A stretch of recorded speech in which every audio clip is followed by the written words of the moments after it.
ये बात उन दिनों की है जब बुद्ध मरवन में अपना समय व्यतीत कर रहे थे। इस समय तक बुद्ध की प्रसिद्धि दूर दूर तक फैल चुकी थी। बहुत दूर दूर से लोग अपनी चिंताओं और परेशानियों का समाधान खोजने उनके पास आते थे। ऐसे ही एक दिन जब बुद्ध मरवन में अपने शिष्यों को प्रवचन दे रहे थे तो एक अधेड़ उम्र का व्यक्ति अपने 21 वर्ष के पुत्र को अपने साथ लिए बुद्ध की तरफ चला आ रहा था। जब यह प्रवचन स्थल के पास पहुंच गए तो एक नज़र उन पर डाली और इशारे से बैठने के लिए कहा। जब प्रवचन समाप्त हो गया और सभी लोग वहां से चले गए तो बुद्ध ने उस व्यक्ति को अपने पास बुलाया और बैठने के लिए कहा। वहां चारों तरफ हरियाली छाई हुई थी, मौसम बहुत सुहाना था और तरह तरह के पक्षियों की आवाजें गूंज रही थी।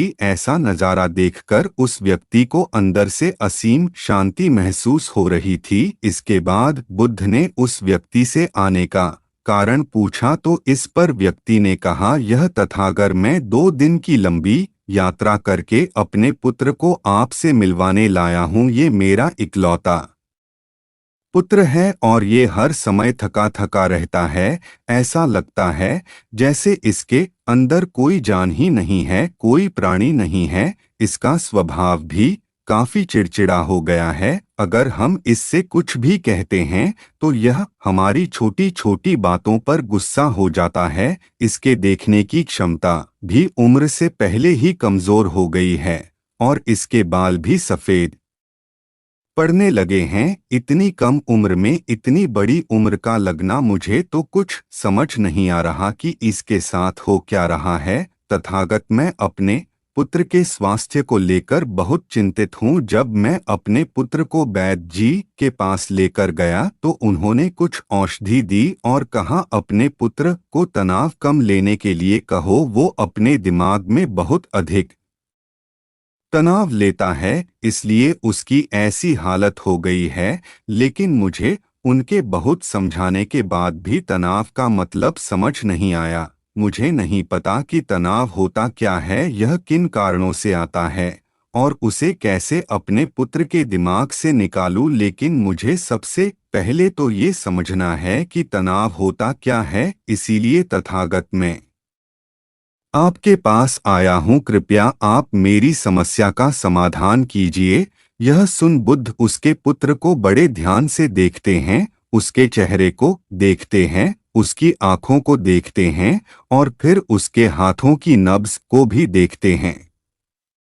यह सारी विधि करने के पश्चात बुद्ध उस व्यक्ति से कहते हैं, तनाव लेना तो कोई नहीं चाहता, लेकिन फिर भी यह तनाव लोगों के दिमाग को दीमक की तरह पकड़ लेता है और व्यक्ति जान भी नहीं पाता कि वह तनाव में जी रहा है। लेकिन अगर व्यक्ति तनाव के कारणों को अच्छे से समझ लेता है और तनाव के बारे में कोई ऐसा पैमाना बना लेता है जिससे वह जान सकें कि वह कितने तनाव में है, तो वह इस समस्या का समाधान भी खोज सकता है। सबसे पहले तो तुम ये समझो कि तनाव होता क्या है। जब भी कोई व्यक्ति कोई काम कर रहा होता है लेकिन उसका मन कहीं दूर भटक रहा होता है, कल्पनाओं में होता है, तो उसके शरीर और मन के बीच एक दूरी पैदा हो जाती है। यह दूरी जितनी अधिक होगी, व्यक्ति उतनी ही ज्यादा बेहोशी की अवस्था में होता है और शरीर व मन के बीच की इसी दूरी, इसी खिंचाव को तनाव कहा जाता है। आखिर कोई पसंदीदा खेल खेलने के बाद व्यक्ति चुस्ती और प्रसन्नता से क्यों भर जाता है, जबकि उसने तो अपने शरीर को थकाया है। लेकिन समझने वाली बात यह है कि खेलते समय मन और शरीर एक साथ पूरी तरह से उस खेल में केंद्रित होते हैं, जिससे शरीर और मन के बीच दूरी पैदा नहीं होती और कोई तनाव पैदा नहीं होता। और अगर दिमाग में कोई तनाव था भी तो वो भी दूर हो जाता है। लेकिन इसके विपरीत जब हम कोई ऐसा काम करते हैं जो हमें पसंद नहीं है तो हमारा शरीर तो उस काम को कर रहा होता है, लेकिन हमारा मन कहीं दूर कल्पनाओं में भटक रहा होता है, जिससे शरीर और मन के बीच एक दूरी पैदा हो गई और तनाव ने जन्म ले लिया।